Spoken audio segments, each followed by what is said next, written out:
Israeli leader says soldiers will have fallen in vain if he accepts Palestinian groups' terms to end the war.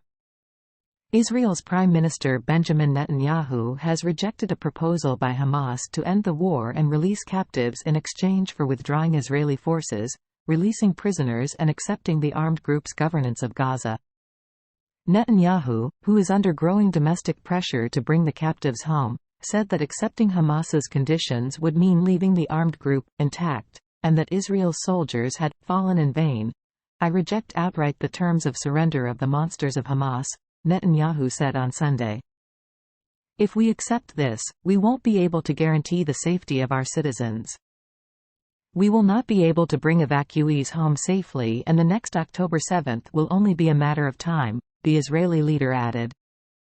Netanyahu earlier repeated his opposition to an independent Palestinian state, insisting he would not compromise on full Israeli security control over the entire area in the west of Jordan. Netanyahu is under pressure on multiple fronts.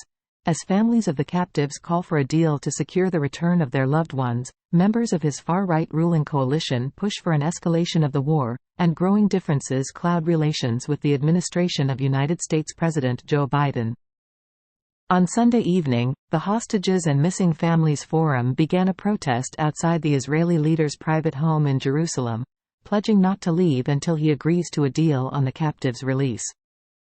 If the Prime Minister decides to sacrifice the hostages, he should show leadership and honestly share his position with the Israeli public, the group said in a statement. Hamas freed more than 100 captives in exchange for the release of 240 Palestinian prisoners as part of a brief truce brokered in late November by Egypt, Qatar and the U.S. Hamas is still holding 136 people in captivity, according to Israeli officials. At least 25,105 Palestinians have been killed in Gaza since Israel declared its intention to eliminate Hamas in response to the group's October 7 attacks. Hamas on Sunday released a report describing the attack on southern Israel as a necessary step and a normal response, while admitting faults in its execution.